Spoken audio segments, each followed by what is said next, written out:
నమస్కారం. న్యూస్ వేషన్కు స్వాగతం. ముందుగా వార్తల్లోని ముఖ్యాంశాలు.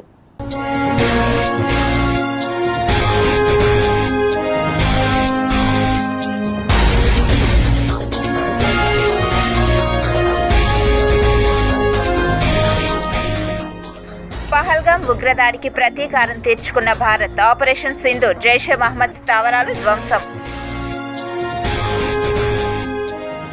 సర్జికల్ స్ట్రైక్స్, బాలాకోట్ స్ట్రైక్స్ కలిపితే ఆపరేషన్ సింధూర్. స్కాల్ప్, హామర్ వంటి అత్యాధునిక క్షిపణుల్ని ఉపయోగించి పాకిస్తాన్ వెన్నులో వణుకు పుట్టించిన భారత్.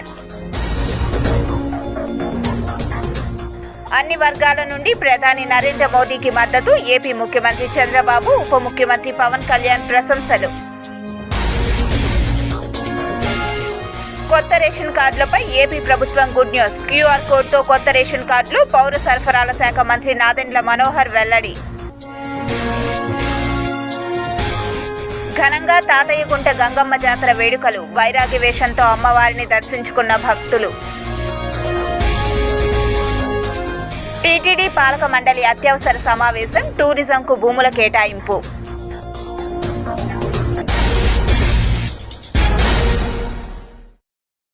పహల్గాం ప్రతీకారం మొదలైంది. ఉగ్రవాదానికి వ్యతిరేకంగా భారతదేశం ఆపరేషన్ సింధూర్ ప్రారంభించింది. భారత వైమానిక దళం పాకిస్తాన్లోని 9 ప్రదేశాలపై దాడి చేసింది.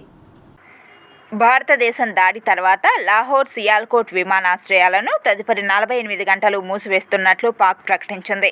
భారతదేశం ఆపరేషన్ సింధూర్ ప్రారంభించిన సమయంలో జమ్మూ కాశ్మీర్లోని పూంచ్, రాజౌరి ప్రాంతంలోని బింబర్ గాలిలో ఫిరంగి కాల్పులు జరపడం ద్వారా పాకిస్తాన్ మరోసారి కాల్పుల విరమణ ఒప్పందాన్ని ఉల్లంఘించింది. ఈ దుర్మార్గపు చర్యకు భారత సైన్యం తగిన సమాధానం ఇస్తోంది. ఎయిర్ ఫోర్స్, నేవీ, ఆర్మీ సంయుక్తంగా ఈ దాడిలో పాల్గొన్నాయి. 2019లో బాలాకోట్ ఆపరేషన్ తర్వాత ఇండియా చేపట్టిన అతిపెద్ద ప్రతిదాడి ఇదే. ఏప్రిల్ 22న జమ్మూ కాశ్మీర్లోని పహల్గాంలో జరిగిన ఉగ్రవాద దాడికి ప్రతిస్పందనగా ఈ ఆపరేషన్ సింధూర్ను భారత్ చేపట్టింది. ఉగ్రదాడికి పాల్పడిన వాళ్ళు పాకిస్తాన్కి చెందిన లష్కరే తోయిబాతో సంబంధం కలిగి ఉన్నారు. అలాగే వారికి పాకిస్తాన్ ప్రభుత్వం నుంచి లాజిస్టికల్, ఆర్థిక సహాయం అందుతున్నట్లు ఆరోపణలు ఉన్నాయి. ఈ ఆపరేషన్లో భారత్ అధిక ఖచ్చితమైన దీర్ఘశ్రేణి దాడి ఆయుధాల సూట్ను ఉపయోగించింది. వీటిలో స్కాల్ప్ క్రూయిజ్ క్షిపణి, హ్యామర్ ప్రిసిషన్ బాంబు ఉన్నాయి. ఆపరేషన్ సింధూర్పై సైన్యం విలేకరుల సమావేశం నిర్వహించింది. ఇది పహల్గాంలో జరిగిన దాడిని కూడా చూపించింది. దీనిలో 26 మంది మరణించారు. దశాబ్ద కాలంలో 350 మంది భారతీయులు ఉగ్రవాద దాడుల్లో మరణించారని ఆ వీడియోలో వివరించారు. పాక్ ఉగ్రమూకలు లక్ష్యంగా ఆపరేషన్ సింధూర్ కొనసాగిస్తున్నట్లు సైన్యం వెల్లడించింది. నిర్దిష్ట లక్ష్యాలు టార్గెట్గా పాక్పై దాడులు జరిగాయని, పాక్లోని లష్కరే, జైషే, హిజ్బుల్ స్థావరాలు విజయవంతంగా ధ్వంసం అయ్యాయని ప్రతినిధులు, విదేశాంగ కార్యదర్శి Vikram Misri, colonel Sofiya Qureshi, wing commander Vyomika Singh వెల్లడించారు. మొత్తం 21 ప్రాంతాల్లోని స్థావరాలపై భారత్ విరుచుకుపడింది. అంతర్జాతీయ సరిహద్దులు దాటి దాడి చేసిన భారత్ పౌర, సైనిక స్థావరాలకు నష్టం కలిగించకుండా ఖచ్చితత్వం పాటించింది. కసబ్, హెడ్లీ శిక్షణ పొందిన స్థావరాలు ధ్వంసం చేసింది. శాటిలైట్ చిత్రాలతో దాడులను సైతం భారత్ వివరించింది. దేశ ప్రయోజనాల కోసం తన హక్కును భారత్ ఉపయోగించుకుందని, బాధ్యతాయుతంగానే దాడి చేశామని భారత్ ప్రకటించింది. సోఫియా ఖురేషి ఆపరేషన్ సింధూర్లో పాల్గొన్నారు. పాకిస్తాన్ ఉగ్రవాదులను నాశనం చేసిన మన వీర సైనికులు మరోసారి దేశం గర్వపడేలా చేశారు. ఈ ఆపరేషన్ సింధూర్ ముస్లిం మహిళా సైనికాధికారి సోనియా ఖురేషి కూడా పాల్గొన్నారు. గుజరాత్లోని వడోదరకు చెందిన ఖురేషి సోఫియా భారత సైన్యంలో లెఫ్టినెంట్ కల్నల్ హోదాలో ఉన్న అధికారిని. ప్రస్తుతం ఆమె సిగ్నల్ కార్ప్స్లో సేవలు అందిస్తున్నారు. భారత సైన్యంలో తొలి మహిళా అధికారిని ఖురేషి సోఫియా. 2016లో నిర్వహించిన ఎక్సర్సైజ్ ఫోర్స్ 18 అనే అంతర్జాతీయ సైనిక గ్రూప్లో ఆమె భారత బలగాలకు నాయకత్వం వహించారు. అందులో పాల్గొన్న 18 దేశాల బృందాల్లో ఆమె ఒక్కరే మహిళా నాయకురాలు కావడం విశేషం. ఐక్యరాజ్య సమితి శాంతి బలగాల్లో కూడా 6 ఏళ్ల పాటు సోఫియా ఖురేషి తన సేవలు అందించారు. 2006లో కాంగోలో జరిగిన మిషన్లో ఆమె కీలక పాత్ర పోషించారు. ఆపరేషన్ సింధూర్ తర్వాత మీడియాతో మాట్లాడిన ఖురేషి పహల్గాం మృతులకు న్యాయం చేసేందుకే ఈ ఆపరేషన్ అన్నారు. ఆపరేషన్ సింధూర్పై సర్వత్రా హర్షం వ్యక్తమవుతోంది. రివెంజ్ అదిరిందంటూ ఆనందిస్తున్నారు. ఈ క్రమంలో ఆంధ్రప్రదేశ్ డిప్యూటీ సీఎం పవన్ కళ్యాణ్ మీడియాతో మాట్లాడారు. పహల్గాం ఉగ్రదాడికి భారత్ ప్రతీకారం తీర్చుకుందని, 3 ఉగ్రవాద సంస్థలపై భారత్ దాడి చేసిందని డిప్యూటీ సీఎం పవన్ కళ్యాణ్ పేర్కొన్నారు. ఇది ప్రతి భారతీయుడు హర్షించదగ్గ విషయం అంటూ పవన్ కళ్యాణ్ వివరించారు. ప్రధాని మోదీ నేతృత్వంలో ధీటుగా బదులిచ్చామని, భారత్పై ఎవరు దాడి చేసినా సహించేది లేదంటూ పవన్ కళ్యాణ్ పేర్కొన్నారు.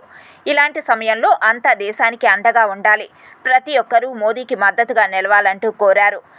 15 కిలోమీటర్ల నుంచి దాదాపు 200 కిలోమీటర్ల లోపల వరకు వెళ్ళి భారతదేశ సైన్యం అక్కడున్న మిలిటరీ ఎస్టాబ్లిష్మెంట్స్కి దాడి చేయకుండా, అక్కడున్న సివిలియన్ క్యాజువాలిటీస్ లేకుండా కేవలం ఎవరైతే ఉగ్రవాద సంస్థలు ఉన్నాయో, ముఖ్యంగా ఈ 3 సంస్థల మీద ప్రత్యేకించి దాడులు జరపడం, వాటిని ధ్వంసం చేయడం నిజంగా ఇది భారతదేశం ప్రతి ఒక్కరూ హర్షించదగ్గ విషయం. It's a commendable job done by our army personnel and defense personnel, and we have to appreciate them. We'll stand by them under the leadership of Honorable Prime Minister Modi ji.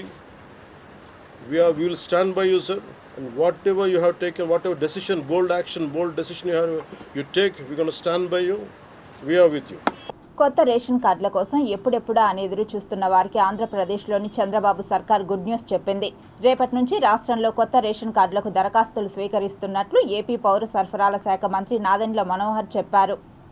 Rice card services enable చేస్తున్నాం. దాని అర్థం ఏంటంటే కొత్త rice card కోసం దరఖాస్తు చేసుకోవచ్చు.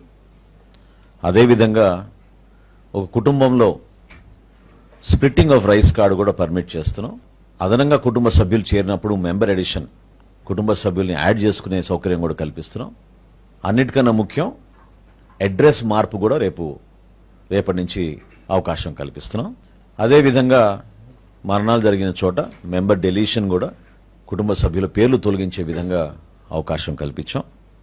చివరిగా గతంలో మీ అందరికీ తెలుసు, ఈ సందర్భంగా గుర్తు చేస్తున్నాను, గౌరవ ప్రధానమంత్రి నరేంద్ర మోడీ గారి పిలుపు మేరకు దేశవ్యాప్తంగా చాలామంది పౌరులు ఎవరైతే అర్హత లేని వారు ప్రభుత్వం నుంచి సబ్సిడీ పొందుతున్నారో గ్యాస్ సిలిండర్ల పైన స్వచ్ఛందంగా వాళ్ళని ముందుకొచ్చి వాళ్ళ పేర్లు డీరిజిస్టర్ చేసుకోమని ఆయన కోరిక మేరకు దేశం మొత్తం కూడా ఒక అద్భుతమైన కార్యక్రమం జరిగింది.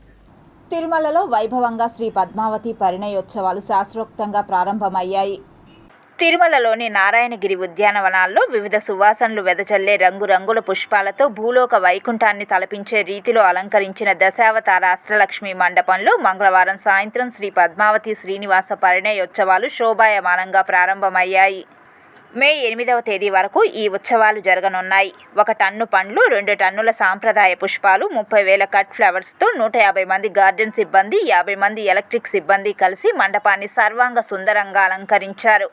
శ్రీ పద్మావతి పరిణయోత్సవాలలో మొదటి రోజు అంటే వైశాఖ శుద్ధ నవమి రోజైన మంగళవారం నాడు శ్రీ మలయప్ప స్వామి వారు గజవాహనాన్ని అధిరోహించగా ఉభయ నాంచారులు పల్లకిపై పరిణయోత్సవ మండపానికి వేంచేపు చేశారు. వివిధ హంగులతో శోభిల్లుతున్న ఈ పెండ్లి మండపంలో నిత్య నూతన వధూవరులైన శ్రీ స్వామివారికి అమ్మవార్లకు ఎదుర్కోలు, మాల పరివర్తనం, పూల బంతులాట, నూతన వస్త్ర సమర్పణ కోలాహలంగా జరిగాయి. ఆ తర్వాత శ్రీ స్వామివారికి కొలువు జరిగింది. ఈ క్రతువుల అనంతరం చతుర్వేద పారాయణం, మలహారి, దేశిక, సౌరాష్ట్ర, వారాహి, కథన కుతూహల, నీలాంబరి వంటి వివిధ రాగతాల వాయిద్యాల నడుమ స్వామి అమ్మవార్ల కళ్యాణం అంగరంగ వైభవంగా జరిగింది. పిదప ఆర్జిత భక్తులకు వస్త్ర బహుమానం, ప్రసాద వితరణ జరిగింది.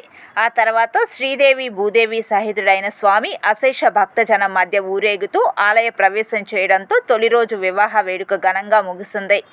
ఈ కార్యక్రమంలో TTD chairman Shri BR Naidu, board సభ్యులు శ్రీమతి పనబాక లక్ష్మి, అదనపు EO Shri CH Venkaiah Chowdary, deputy EO Shri Lokanatham, పేష్కర్ శ్రీ రామకృష్ణ, ఇతర అధికారులు, విశేష సంఖ్యలో భక్తులు పాల్గొన్నారు.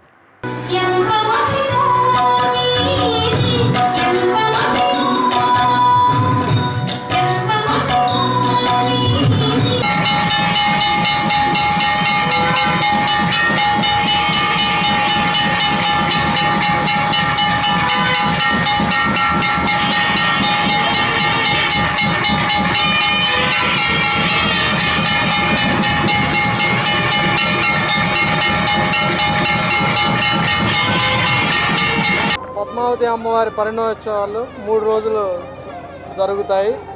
వైశాఖ శుద్ధ దశమి ముందు రోజు, వెనక రోజు 3 రోజులు చాలా సాంప్రదాయబద్ధంగా వేదోచ్చరణ మధ్య జరగడం జరుగుతుంది. వేద పండితులు వేదోచ్చరణ చేస్తుండగా వాయిద్యాలు సాంప్రదాయబద్ధంగా వాయించడంతో పాటు సో అన్నీ కూడా చాలా గొప్పగా ప్రారంభం జరిగింది ఈరోజు. మరొక 2 రోజులు ఇదే కొనసాగడం జరుగుతుంది. సో అందరూ కూడా చాలా భక్తి శ్రద్ధలతోటి భక్తులతో పాటు ఉద్యోగులు, టీటీడీ ఇతర సిబ్బంది అందరూ కూడా పార్టిసిపేట్ చేశారు. డెకరేషన్ కూడా చాలా గొప్పగా చేశారు. తిరుపతి జిల్లా 2 రోజుల పర్యటన నిమిత్తం నేడు బుధవారం రేణిగుంట విమానాశ్రయానికి చేరుకున్న రాష్ట్ర విద్యాశాఖ, ఐటీ, ఎలక్ట్రానిక్స్ అండ్ కమ్యూనికేషన్స్ మరియు ఆర్టీజీ శాఖ మంత్రివర్యులు నారా లోకేష్కి ఘన స్వాగతం లభించింది. రెవెన్యూ, స్టాంప్స్ అండ్ రిజిస్ట్రేషన్ శాఖ మంత్రి మరియు జిల్లా ఇన్ఛార్జి మంత్రి అనగాని సత్యప్రసాద్, జిల్లా collector doctor S Venkateshwar, SP Harshavardhan Raju, trainee collector Sandeep Raghuvanshi, Tirupati, Chandragiri, Srikalahasti, Sullurpeta, Nagari, Venkatagiri, Satyavedu, Gudur ఎమ్మెల్యేలు Arani Srinivasulu, Pulivarthi Nani, Bojjala Sudheer Reddy, Nelavala Vijayasri, Gali Bhanuprakash, Kurukondla Ramakrishna, Chittoor MLA Gurajala Jaganmohan, Puthalapattu MLA Muralimohan, deputy mayor RC Munikrishna, మాజీ MLA Sugunamma, Srikalahasti RDO Bhanuprakash Reddy, CUDA chairperson Katari Hemalatha తదితర అధికారులు, ప్రజాప్రతినిధులు మంత్రి లోకేష్కి స్వాగతం పలికిన వారిలో ఉన్నారు. అనంతరం మంత్రి రోడ్డు మార్గాన సత్యవేడుకు బయలుదేరి వెళ్లారు. తాతయ్యగుంట గంగమ్మ జాతరోత్సవాలలో భాగంగా బుధవారం బైరాగి వేషంలో భక్తులు అమ్మవారిని దర్శించుకున్నారు. శ్రీ తాతయ్యగుంట గంగమ్మ తల్లి యొక్క జాతర ఈరోజు 2వ రోజు. అమ్మవారికి భక్తులు ఈరోజు బైరాగ వేషం ధరించి దర్శనం చేస్తున్నారు. ఈ బైరాగ వేషంలో ఒంటి నిండా తెల్లని బొట్లు పెట్టుకొని ఒక చేతిలో వేప కొమ్మలు, మెడలో రేళ్లకాయలను ధరించి అమ్మవారిని గుంపులు గుంపులుగా, సమూహములుగా స్వేచ్ఛా పదజాలములతో కేరింతలు, ఉర్రూతులు ఊగుతూ అమ్మవారిని దర్శిస్తూ ఉంటారు. ఈ బైరాగ వేషం చేత అభిమానము నశించి దేహాభిమానము తొలగి భక్తి పెరుగుతుందని విశ్వాసం. గంగా జాతర మొదటి రోజు సందర్భంగా భక్తులు వేషాలతో అమ్మవారి ఆశీస్సులు కోరుతూ దేవాలయానికి వచ్చి అమ్మవారి యొక్క దర్శనం చేసుకుంటూ అమ్మవారి యొక్క ఆశీర్వాదాన్ని పొందుతున్నారు. తిరుపతి గ్రామ ప్రజలందరూ కూడా గంగమ్మ తల్లి విశేషమైన ఆశీర్వాదంతో పరిపూర్ణ ఆరోగ్యము, ఆయుష్, విశేష సంతోషం ఇవ్వాలని చెప్పి గంగమ్మ తల్లి మనస్ఫూర్తిగా ప్రార్థిస్తూ జై గంగమ్మ తల్లి. రాయలసీమ ప్రాంతాల్లో నుండే కాకుండా ఆంధ్రప్రదేశ్ సరిహద్దు ప్రాంతాల నుండి తిరుపతి శ్రీ తాతయ్యగుంట గంగమ్మ ఆలయానికి విచ్చేసే భక్తులకు ఎటువంటి అసౌకర్యాలు కలగకుండా ప్రభుత్వం అన్ని ఏర్పాట్లు చేయడం జరిగిందని టీడీపీ తిరుపతి నియోజకవర్గ ఇన్ఛార్జ్ సుగుణమ్మ పేర్కొన్నారు. అంతకుముందు 2వ రోజులో భాగంగా గంగమ్మ తల్లిని దర్శించుకుని మొక్కులు చెల్లించుకున్నారు.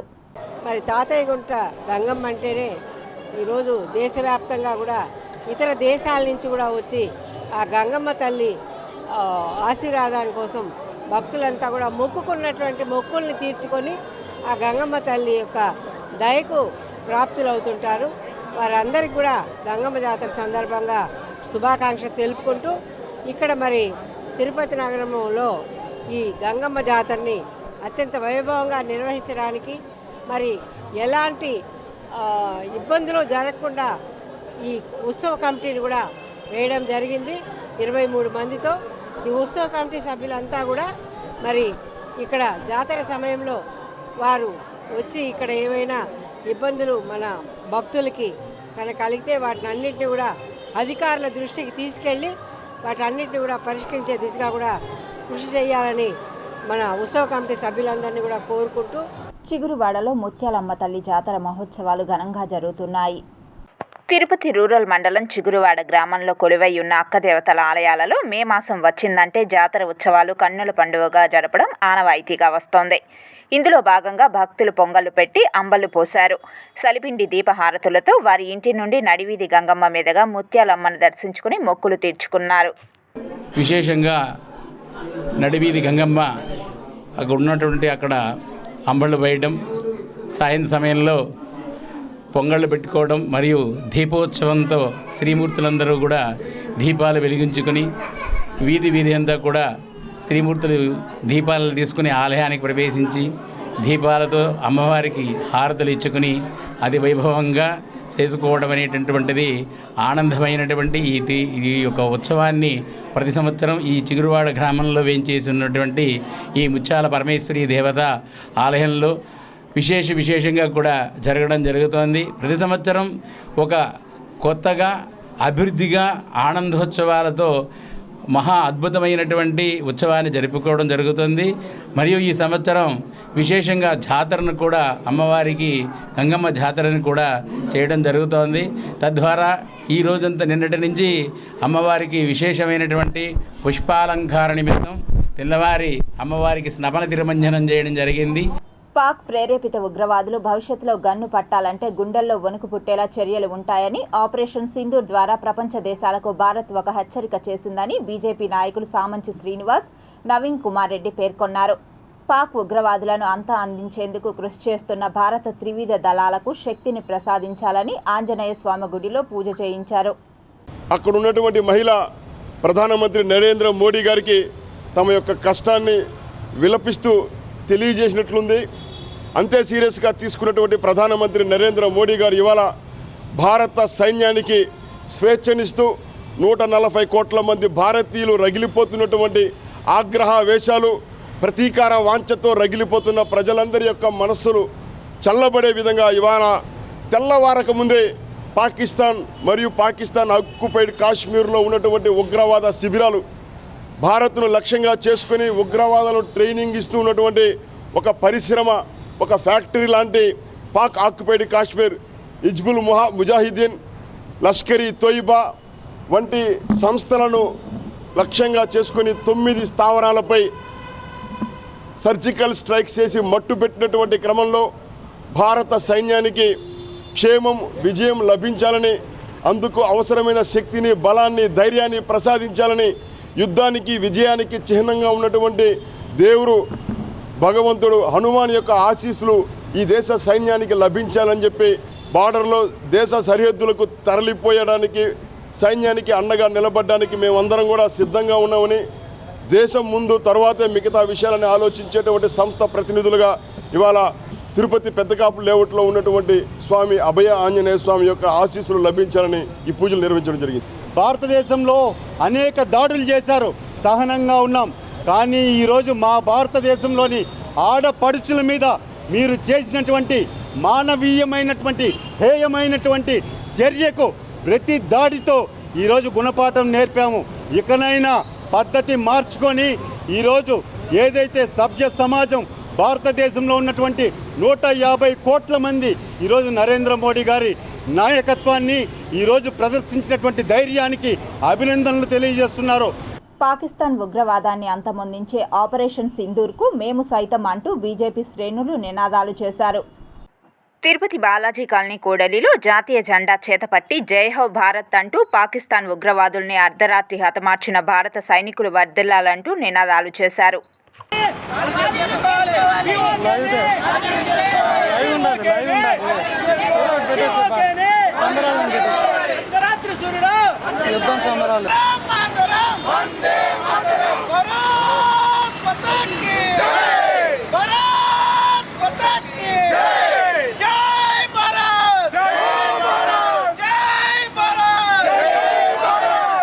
సక్సెస్ అయింది. ఆపరేషన్ సింధూర్ ఫస్ట్ ట్రిప్ జరిగింది. ఈరోజు మనము 100 మంది ఉగ్రవాదుల్ని హతం చేశాము. రెండవది కూడా జరగబోతుంది. ఈరోజు జరిగిన ఈ విజయాన్ని మేమందరూ సెలబ్రేట్ చేసుకుంటున్నాము. భారత్ మాతకు జై తెలుపుకుంటూ పాకిస్తాన్ నశించాలి, పాకిస్తాన్లో జరుగుతున్న టెర్రరిజం నశించాలి.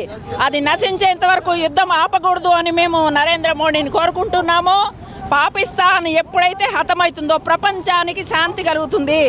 మన దేశంలో ఉండే పాకిస్తాన్ ఉగ్రవాదులని, పాకిస్తాన్ సపోర్టర్స్ని ఖచ్చితంగా మనం తరిమివేయాలి. భారత్ మాతాకి సుదినం. మొట్టమొదటిగా సర్జికల్ స్ట్రైకు, తర్వాత ఎయిర్ స్ట్రైకు, ఈరోజు మిజైల్ స్ట్రైక్. అద్భుతమైన దినం. సింధూర్ 26 మంది హిందువులు ప్రాణాలు కోల్పోతే వాళ్ళ బొట్లు చెదరకూడదు, జీవిత పర్యంతం గుర్తుండాలనే ఉద్దేశంతో ఆపరేషన్ సింధూర్ అని నామకరణం చేయడము మోడీ గారి యొక్క ఆలోచన పద్ధతికే అద్భుతమైన వైనము. కాబట్టి ఈరోజు ఇచ్చినటువంటి ఏదైతే ముజఫరాబాద్ పాకిస్తాన్ ముఖ్య పట్టణము, వాళ్ళ ముఖ్య పట్టణంలోనే మదర్సాలను కొట్టారంటే మన భారతీయ సైనికులకు ఉన్నటువంటి గట్స్ ఈరోజు బయటపడుతుంది.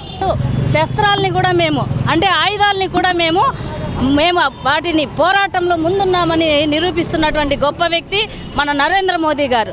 అలాంటి ఈరోజు మన సింధూరం పైన అంటే ఆడవాళ్ళ భర్తల్ని హిందూ మతం అనేటటువంటి దీంతో చంపినటువంటి అలాంటి వాళ్ళకి బుద్ధి చెప్పడానికి ఈరోజు మన యొక్క విజయాన్ని ఈరోజు జరుపుకుంటున్నామన్నమాట. కాబట్టి దేనికైనా సరే మన ధర్మమే మనల్ని కాపాడుతుంది అనడానికి ఈరోజు ప్రత్యక్ష సాక్ష్యమే ఈరోజు జరిగినటువంటిది. కాబట్టి మన యొక్క సైనికులకి ఆపరేషన్ సింధూర్ అనేటటువంటి దాన్ని ముందుకు తీసుకెళ్తున్న వాళ్ళందరికీ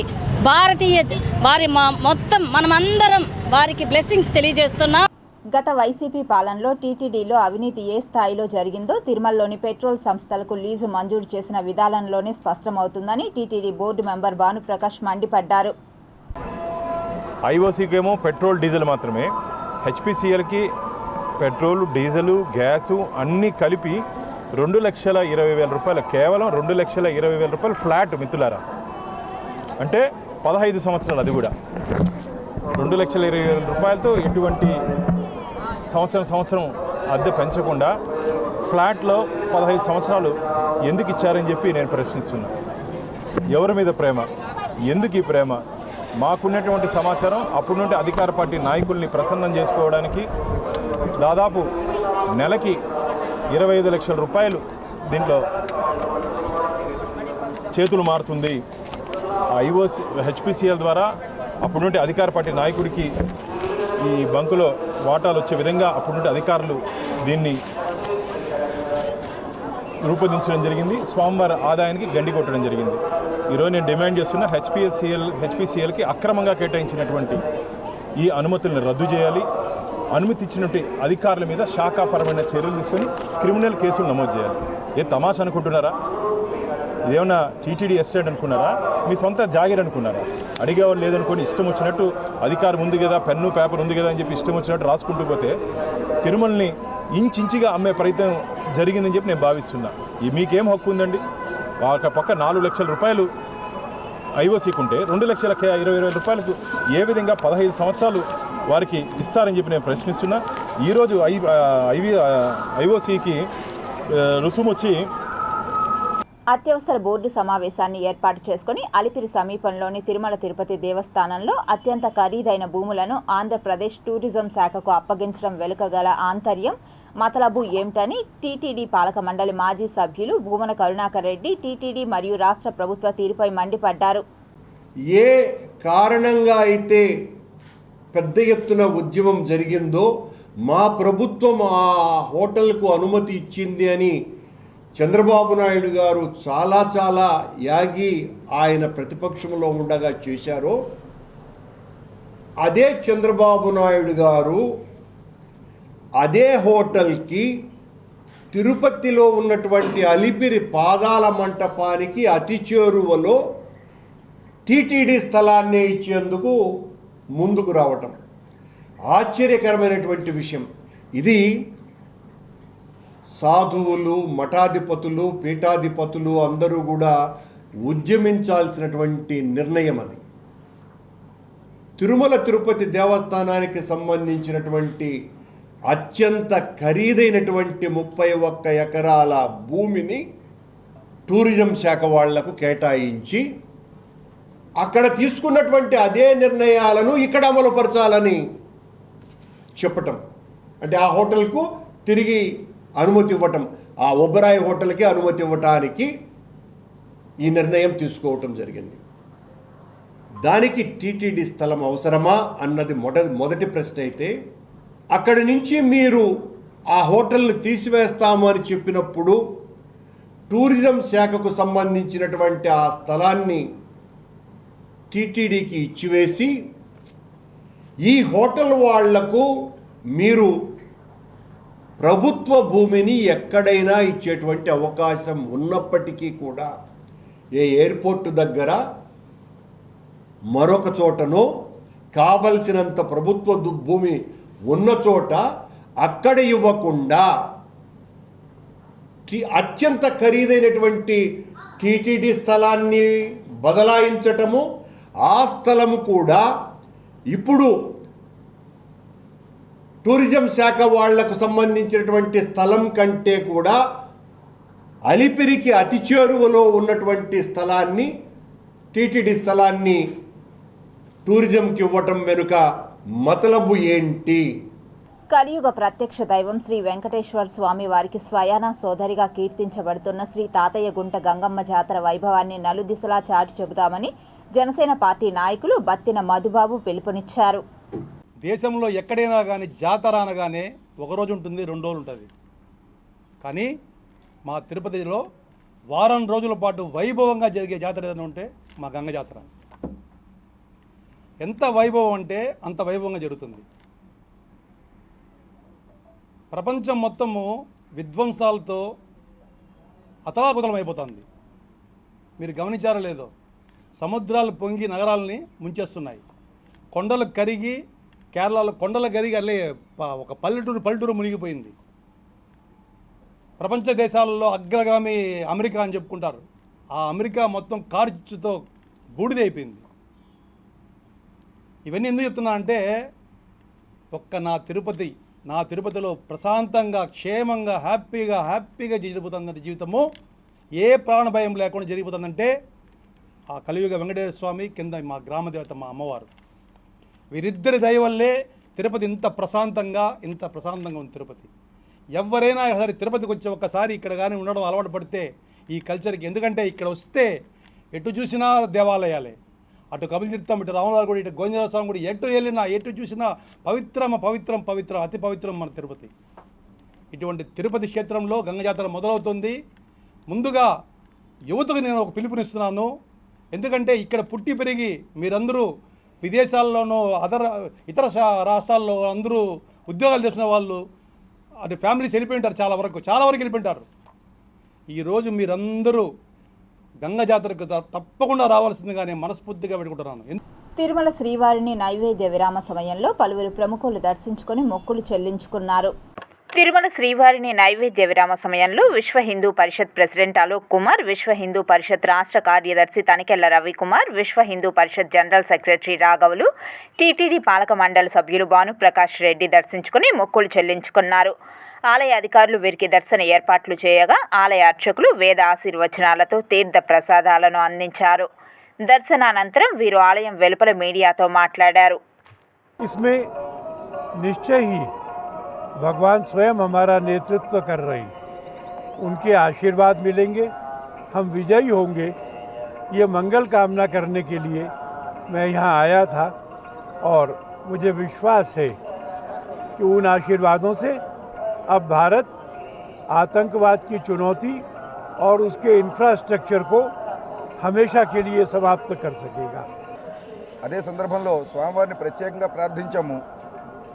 ఆంధ్రప్రదేశ్లోనే కాకుండా యావత్ భారతదేశంలోనూ హిందూ దేవాలయాలకి స్వయం ప్రతిపత్తిని ప్రసాదించమని, దేవాలయాల పరిరక్షణ కోసం తనుమనధనపూర్వకంగా పనిచేస్తున్నటువంటి కార్యకర్తలకి వెంటుండి నడిపించి దేవాలయాలు ధర్మాన్ని పరిరక్షించుకునే విషయంలో శక్తిని ప్రసాదించమని భగవానుడు శ్రీ వెంకటేశ్వర స్వామిని కోరుకున్నాను. కోరేది ఏమంటే, ప్రతిరోజు దేవాలయ దర్శనం, అక్కడికి వెళ్ళి మనం పొందవలసిన సంస్కారం, సేవా కార్యక్రమాలు, తద్వారా సమాజం యొక్క సురక్ష, ఈ 3 కూడా సమాజం కోసం అందరూ కూడా ప్రయత్నం చేయాలి.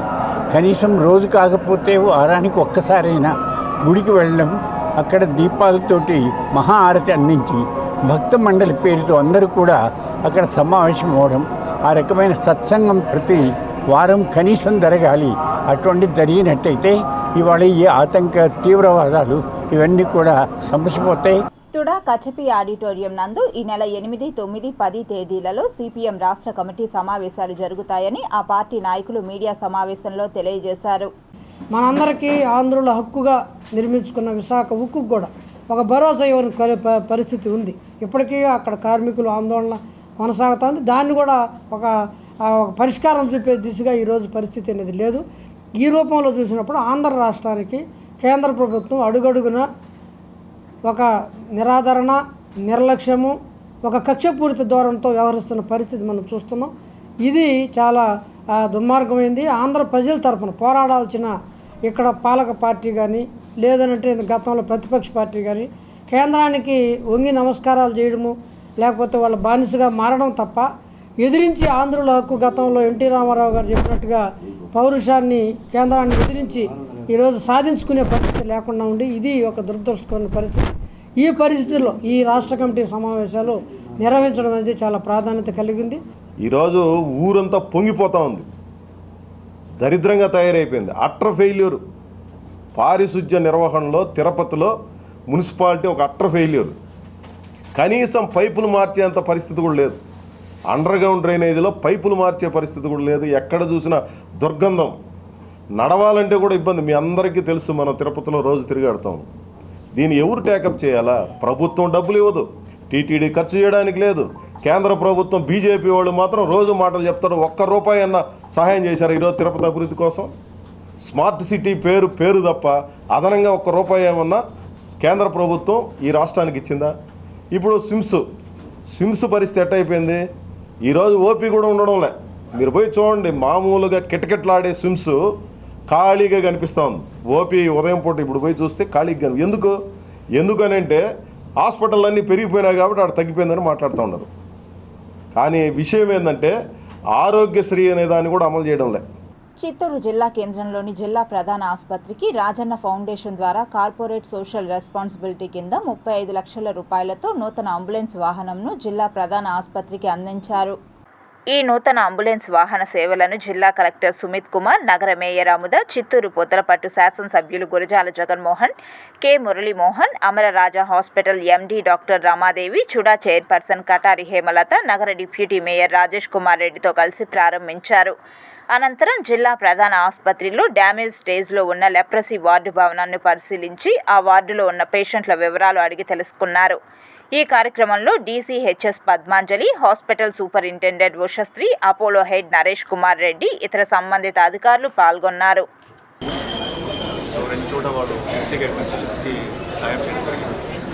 అండ్ వాళ్ళ సహకారంతో ఈరోజు advance life support ambulance government hospital inaugurate చేయడం జరిగింది. సో ఈ అడ్వాన్స్ లైఫ్ సపోర్ట్ అంబులెన్స్లో అన్ని ఫెసిలిటీస్ ఉంటాయి. Ventilator facilities as well as advance CRP facility కూడా ఉంది. సో ఆల్ క్రిటికల్ కేసెస్ మనం బేసిక్లీ త్వరగా ఇక్కడ నుంచి రెఫరెన్స్ అవసరం వచ్చి పెట్టుకోవచ్చు.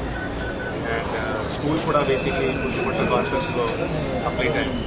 సో ఈ రెండు ఇంపార్టెంట్ యాక్టివిటీస్ కోసం నేను ధన్యవాదాలు. మాకు ఏదైతే అవసరాలు ఉంది అని మా కలెక్టర్ గారు గుర్తించి ఒక అంబులెన్స్ను అడిగిన తక్షణం వారి ఫౌండేషన్ నుండి మాకు స్పాన్సర్ చేయడం వల్ల చాలామందికి ఉపయోగపడుతుంది. కాబట్టి వారికి ప్రత్యేక ధన్యవాదాలు తెలియజేసుకుంటూ, అలాగే ఇలాంటివి ప్రజలకి ఏవైతే అవసరాలు ఉన్నాయో ఎప్పుడైనా మేము అవసరాలు కొద్దిగా అడిగితే ఎప్పుడూ కాదనకుండా సహాయం చేసే ఆ ఫౌండేషను, దాన్ని నడిపించే మా గల్లారు కుమారి గారు, వారి కుటుంబ సభ్యులందరికీ కూడా మరొక్కసారి ధన్యవాదాలు తెలియజేసుకుంటూ, వాళ్ళు చేయడానికి యాక్చువల్గా గవర్నమెంట్ కూడా వాళ్ళకి ఏదైనా ప్రాబ్లం వస్తే వాళ్ళకి ప్రొటెక్ట్ చేస్తానని చెప్పింది. తర్వాత అంబులెన్స్ వెళ్ళేటప్పుడు ముందే అక్కడ ఏం సమస్య అని కనుక్కొని దాంతోపాటు పారామెడిక్ వెళ్ళి ఇక్కడ డాక్టర్స్ రెడీగా ఉండడం, మొత్తం సిస్టమ్ డెవలప్ చేసి ప్రాక్టీసెస్ స్టార్ట్ చేయాలంటే అది చిన్న ఎఫర్ట్ కాదు. కాబట్టి అంబులెన్స్తో పాటు ఇవన్నీ కూడా చేస్తే మొత్తం చిత్తూరు డిస్ట్రిక్ట్కి ఉపయోగపడుతుందని నేను అనుకుంటున్నాను. గ్రామీణ స్థాయిలో క్రికెట్ క్రీడాకారులను గుర్తించి వారిని ఐపీఎల్ మ్యాచ్లు ఆడేలా క్రికెట్ క్రీడాకారులను ప్రోత్సహించడం జరుగుతుందని తిరుపతి జిల్లా క్రికెట్ అసోసియేషన్ అధ్యక్షులు విజయ్ కుమార్ తెలిపారు. 17 సంవత్సరాల పైన నుంచి 35 సంవత్సరాల వారి వరకు అవకాశం ఉంటుంది. ఈ యొక్క టోర్నమెంట్కి బిడ్డింగ్స్ కూడా పిలుస్తున్నాము. ఎందుకంటే కార్పొరేట్ కంపెనీస్ కూడా ప్లేయర్స్ని ఏ విధంగా ఎంకరేజ్ చేయాలి, మాకు ఒక అవకాశం ఇవ్వండి, మేము కూడా ఇందులో పార్టిసిపేట్ అవుతామని చెప్పి చాలామంది కార్పొరేట్ కంపెనీస్తో పాటు చాలా ఎడ్యుకేషన్ ఇన్స్టిట్యూట్స్, అదేవిధంగా పెద్ద పెద్ద హోటల్స్ వాళ్ళు కూడా మమ్మల్ని సంప్రదించడం జరిగింది. వాళ్ళందరి సహకారంతో, వాళ్ళందరి సహాయ సహకారాలతో ఈ బిడ్డింగ్లో పార్టిసిపేట్ అయితే పిల్లలకి ఎవరైతే ఈ దీంట్లో పార్టిసిపేట్ చేస్తారో ఐపీఎల్ తరహాలో వాళ్ళకు కూడా, అంటే ఊరికే ఆడి టైంపాస్కి ఆడి వెళ్ళిపోకుండా వాళ్ళకు కూడా కొంత డబ్బుల్ని, అంటే వాళ్ళకి ఆడినందుకు కష్టపడి వాళ్ళకి ఫీజు రియంబర్స్మెంట్ ఫీజు అన్నమాట, ఫీజు ఇస్తారు. ఈ ఫీజు అంతా కూడా ఇటువంటి కార్పొరేట్ కంపెనీస్ ద్వారా వాళ్ళు ఇచ్చే ఫండ్ ద్వారా పిల్లలకి కూడా అందుతుంది. అదే కాకుండా ఈ యొక్క మ్యాచ్లన్నీ కూడా లైవ్ మ్యాచెస్ ఉంటాయి. 6 కెమెరాస్తో ఏదైతే మనం అంతర్జాతీయ స్థాయిలాగా కాకపోయినప్పటికీ కూడా ఇక్కడ ఆడే పిల్లలందరినీ కూడా మంచి ఎక్స్పోజర్ ఇవ్వాలి. వీళ్ళని భారతదేశంలో ఉన్న ప్రతి ఒక్క క్రికెటర్, పెద్ద క్రికెటర్ల కాడి నుంచి చిన్న క్రికెటర్స్ వరకు వీళ్ళ ఎక్స్పోజర్ని మనం లైవ్ ద్వారా చూపించాలని నిర్ణయించి తిరుపతి లోకల్ బులియన్ మార్కెట్లో బంగారం, వెండి ధరలు ఇలా ఉంటాయి. 24 క్యారెట్ల 10 గ్రాముల బంగారం ధర 1,06,00,000 రూపాయలు. 22 క్యారెట్ల 1 గ్రామ్ బంగారం ధర 9,098 రూపాయలు. 1 కేజీ వెండి ధర 98,800 రూపాయలు. 1 గ్రామ్ రిటైల్ వెండి ధర 101 రూపాయి 80 పైసలు. వార్తలు ముగించే ముందు ముఖ్యాంశాలు మరోసారి.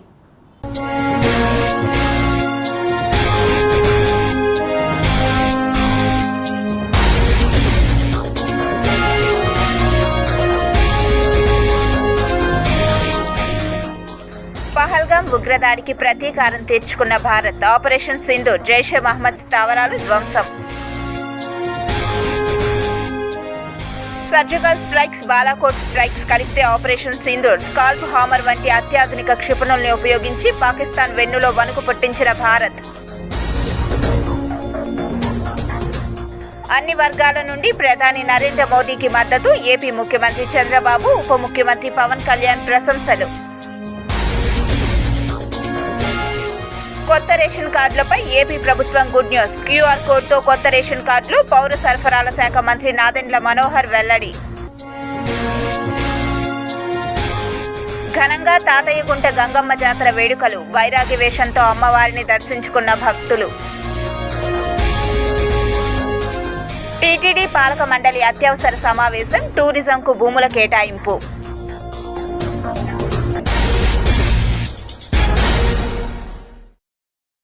ఈ వార్తలు ఇంతటితో సమాప్తం. సమగ్ర సమాచారంతో న్యూస్ విజన్లో మళ్ళీ కలుద్దాం. అంతవరకు సెలవు. నమస్కారం.